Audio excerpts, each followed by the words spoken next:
શ્રી પ્રમુખ એજ્યુકેશનમાં તમારું સ્વાગત છે। આજે ધોરણ 7 પ્રેક્ટિસ વર્ક પ્રકરણ 9 પરિમિતિ અને ક્ષેત્રફળ સ્વાધ્યાય 9.1 પ્રશ્ન 4 ત્રિકોણ માટે નીચે આપેલી માહિતી પરથી ત્રિકોણનું ક્ષેત્રફળ શોધો। પહેલાં આપણે સમાંતર બાજુ ચતુષ્કોણ, જ્યારે અત્યારે અહીંયા આપણે ત્રિકોણનું ક્ષેત્રફળ કીધું છે, બરાબર છે।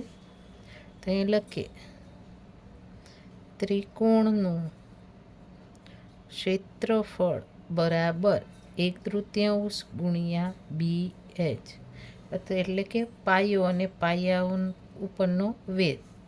તો અહીંયા આપણે 1/3 ગુણ્યા બી તો આપને ખબર છે 18 અને H 15 સેમી, બરાબર। હવે આપણે 2 9 તો કે 18 થઈ ગયા, બરાબર છે। એટલે અહીંયા એકની કોઈ વેલ્યુ ન હોય તો આપણે 1 ગુણ્યા 9 ગુણ્યા 15 લખીએ। આ ત્રણેયનો ગુણાકાર કરીએ તો કે 15 9 તો કે 135 સેમી સ્ક્વેર આવે, બરાબર।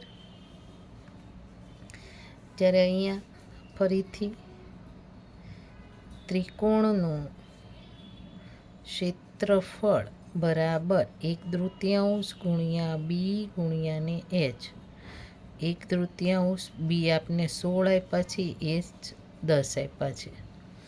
તો અહીંયા 2 8 તો કે 16, તો અહીંયા આપણે 1 નથી લખતા, બરાબર છે। તો કે 8 ગુણ્યા 10 સેમી,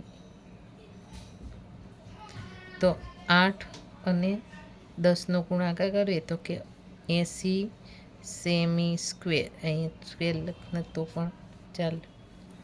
હવે અહીંયા ફરીથી ત્રિકોણનું ક્ષેત્રફળ બરાબર 1/3 ગુણ્યા બી ગુણ્યા H, 1/3 ગુણ્યા 20 ગુણ્યા ને 15, તો 2 10 તો કે 20, બરાબર છે।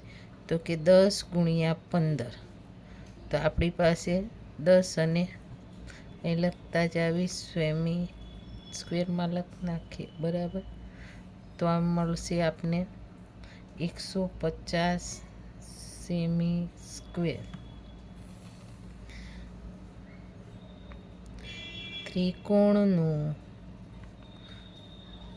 ક્ષેત્રફળ બરાબર 1/3 ગુણ્યા બી ગુણ્યા H, 1/3 ગુણ્યા બી બરાબર 18 ગુણ્યા H બરાબર 12, તો અહીંયા ખબર છે 2 9 18, તો 9 ગુણ્યા ને 12 સેમી સ્ક્વેર, તો અહીંયા 12 9 108 સેમી સ્ક્વેર આપને જવાબ મળે, બરાબર।